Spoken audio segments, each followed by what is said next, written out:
Değerli dostlar, salam arz edirəm xidmətinizə. Allah cəm ustadlara, şairlərə, gedənlərin hamısına rəhmət eləsin. Ustad Dərvişin də ruhu şad olsun. Ustad Dehqanı Allah qəni rəhmət eləsin. Bir qatar Ustad Barışın şeylərindən onun da haqqında oxuram. Ümidvarəm elləri eşitdikcə şad olsunlar. Ustada rəhmət, can sağlığı. Qalanlara da can sağlığı, ustada rəhmət oxusunlar.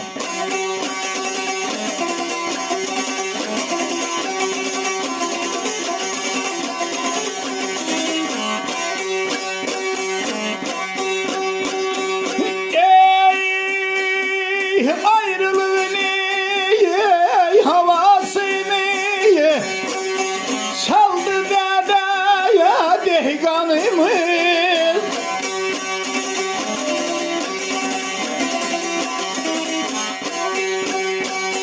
Ellerinden rahmetini malın kurbanı aldı dedeye dehqanımız.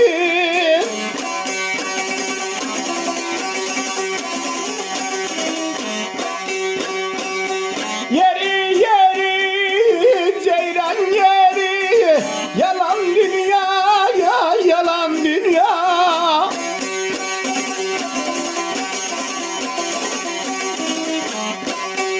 Ayrılığın havasını saldı dədə dehqanımız.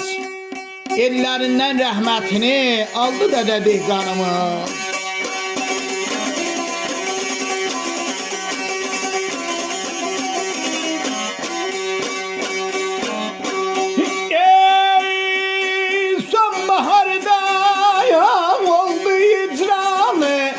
Matem tuttun Azerbaycan.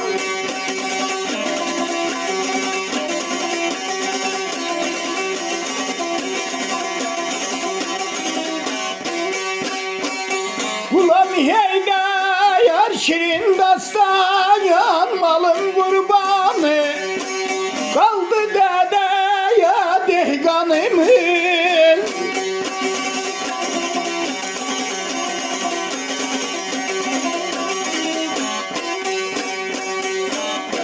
Yardım oldu güzel tarih, hiç işi olmadı yarı. Yolunu dervişe saldı dede dehqanımı. Yolunu usta dervişe saldı dede dehqanımı. İşte de ruhu şad olsun.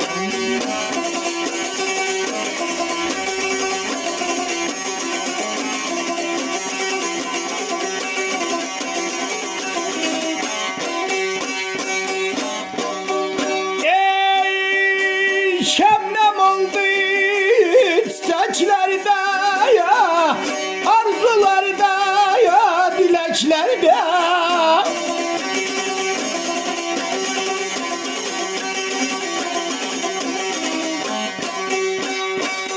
Barış temiz yüreklerde ya, malım derdini kaldı dede ya dehqanımız.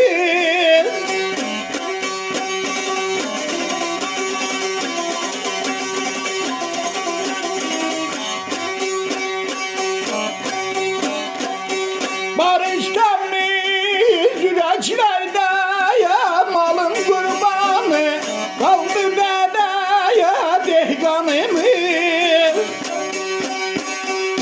Şebnem oldu çiçeklerde, arzularda, dileklərdə, barış təmiz ürəklərdə qaldı dədə dehqanımız. Allah ustada rəhmət eləsin. Şahidlərine da, ağılarına da ömrü tulanı versin.